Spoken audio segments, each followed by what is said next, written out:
Então, na aula de hoje, a gente vai discutir um pouquinho sobre a parte de requisitos, né? As necessidades do nosso cliente. É por onde a gente vai começar, obviamente, a pensar na solução que a gente vai desenvolver.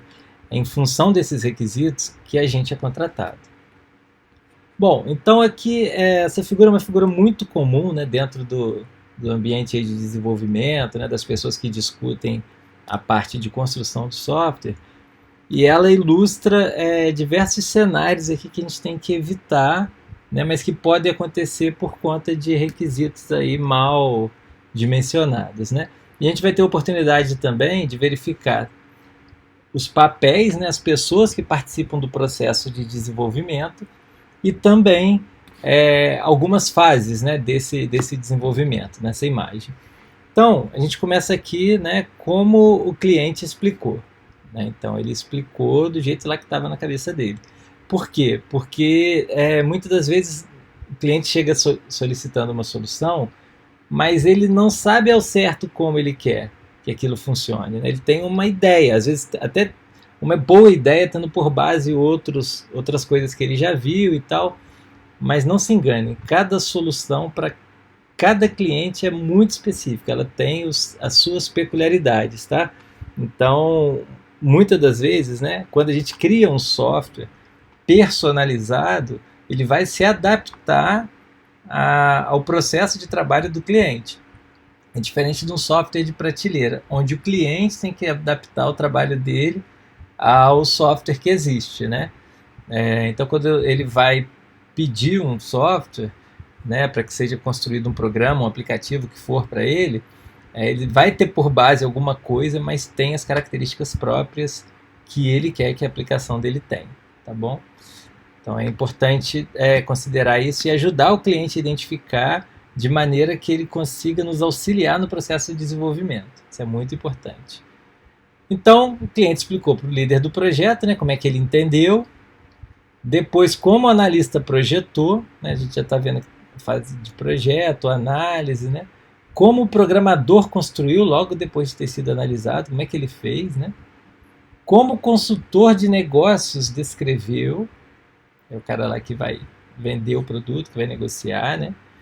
Como o projeto foi documentado, tomara que isso não aconteça, né? É importante ter documentação do projeto. Que funcionalidades foram instaladas, né? O que de fato está lá funcionando. Como que o cliente foi cobrado. Como que ele foi mantido, corta, joga fora, vamos começar tudo de novo. E na verdade o que o cliente realmente queria. Então a gente vê que o produto final, né, o desejo do cliente, nem o próprio cliente, consegue ali, né, especificar da melhor forma. Ok?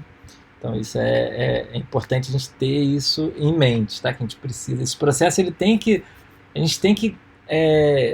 investir um tempo grande, né, na parte de especificação de requisitos, justamente porque a gente precisa entender muito bem, ajudar o cliente a determinar o que ele quer, para que depois, quando chegar aqui no produto final, né, a gente consiga entregar exatamente aquilo que vai atender a demanda daquele cliente, ele vai utilizar.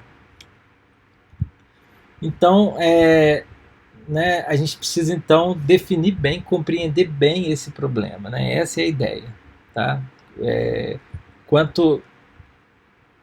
Se eu tiver qualquer dúvida, eu tenho que esclarecer essa dúvida o mais rápido possível, né? E não posso escrever uma linha de código se eu tiver dúvida em relação àquilo que o cliente espera que aquela funcionalidade seja executada, tá? Tem que tomar muito cuidado com isso, senão vai gerar retrabalho, ou às vezes vai criar alguma coisa que ninguém nunca vai usar. Então é importante focar e ter esse feedback da melhor forma possível com o teu cliente, né?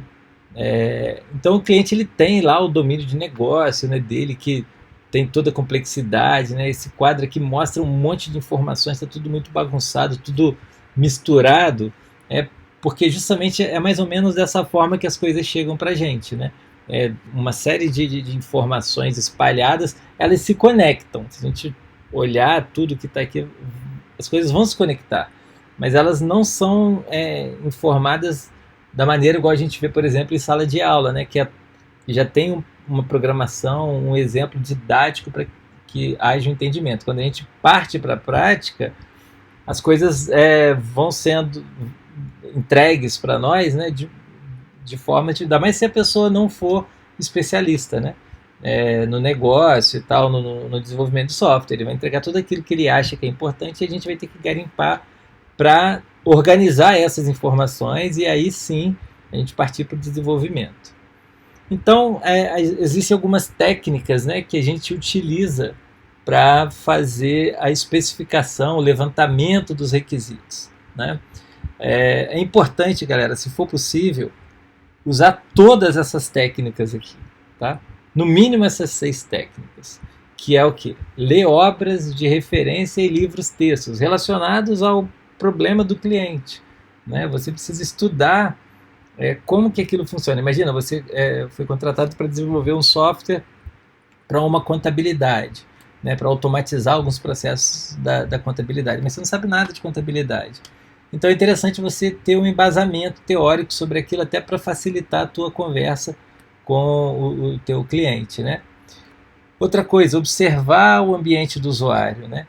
Separe algumas horas, né, alguns momentos antes de você começar a programar para ver como é que o cliente trabalha hoje. Vai lá e olha, fala, posso ficar aqui olhando, tal, acompanhar o fluxo de trabalho aqui por um dia e tal, enfim, negocia isso, mas vai lá para ver, porque nem sempre o que se fala é o que é executado de fato.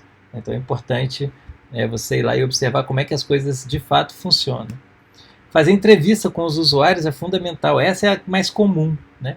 Que a gente faz, tanto entrevista com usuários quanto especialistas de domínio. O usuário é o cara que está te contratando, né? Então ele vai dizer como que ele espera que a coisa funcione e tal, na cabeça dele aquilo pode estar funcionando daquele jeito, mas às vezes quando você vai conversar com um especialista de domínio não é bem por aí, né? Às vezes a pessoa que está executando ali, ela tem alguma forma que ela executa que fica mais rápido, mais prático, mais eficiente, né? Que às vezes é um pouco diferente até do que a pessoa que está te contratando imagina que a coisa funcione, né? Então algumas rotinas não estão bem, não é de conhecimento de todo mundo que está dentro do processo, né? Você pode também, se já houve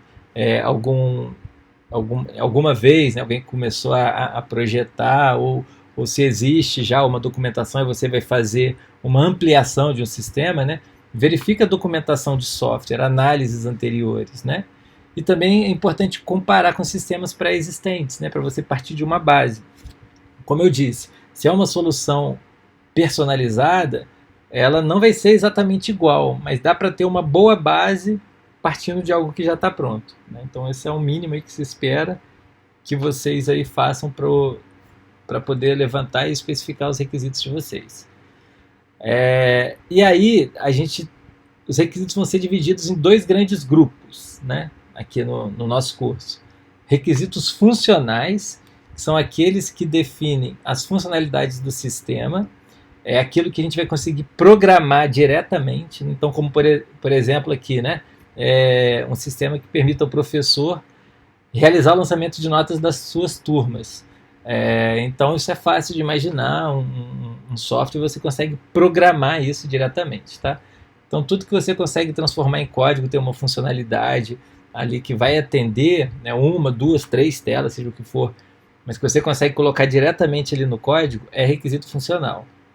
O outro grupo vem da parte dos requisitos não funcionais, que tem a ver com características de qualidade, né, de desempenho, segurança que o seu software tenha que ter.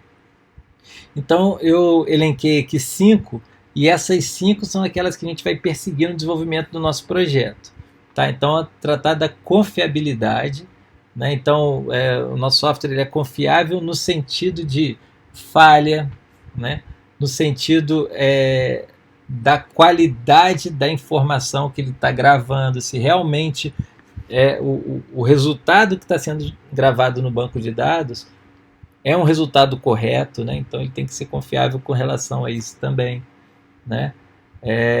Desempenho, tempo de resposta, dependendo de onde for aplicado. Imagina, você vai desenvolver o software para fazer o controle lá do trem de pouso de um avião, né? Ele tem que funcionar em tempo real e não pode ter nenhum tipo de falha, né? Não pode ter falha, imagina. tem que testar muito bem, porque imagina na hora que o avião vai aterrissar, é identificada uma falha ali no módulo de descer o trem de pouso. Ferrou, né? Então é muito complicado isso. Então e tem que ter um tempo de resposta ali muito rápido, né?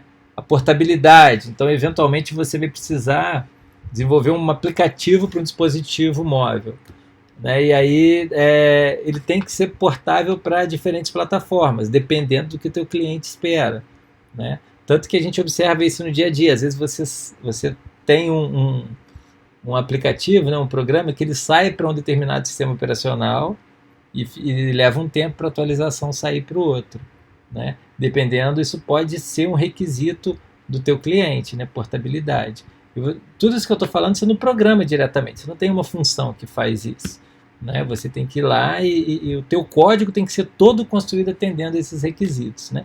A parte de segurança, dependendo da aplicação que você está desenvolvendo, você vai ter segurança no acesso, diferentes níveis de acesso para essa aplicação, né? Administrador, vendedor, enfim, o pessoal de suporte, cada um vai acessar, vai ter uma determinada visão daquela aplicação.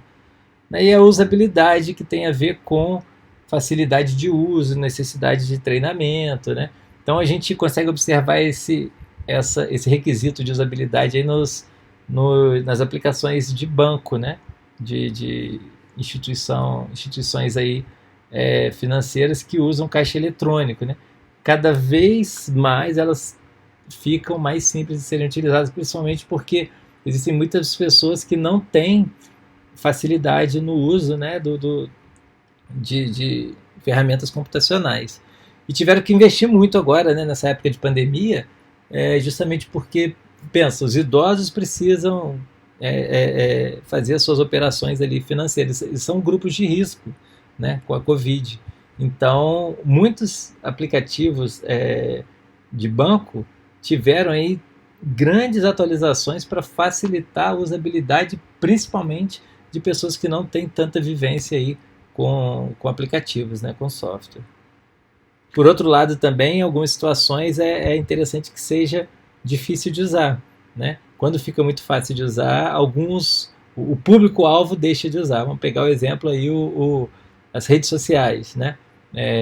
Por exemplo, a partir do momento que os mais velhos começaram a acessar o Facebook, né, a galera mais jovem foi pulando dali, que não queria usar o mesmo aplicativo que o pai, o avô, enfim, outros adultos estavam acessando, né? Então, tem tudo isso, a gente identifica conversando com o nosso usuário e ele passa essas características que são importantes para ele, tá bom? Quem define isso é o usuário, não é o desenvolvedor, né? Você apresenta e tem esse norte aqui, esses 5 requisitos aqui são o norte que a gente vai usar. Existem outros, tá? Mas eu vou restringir os nossos trabalhos, nossos estudos nesses requisitos, ok?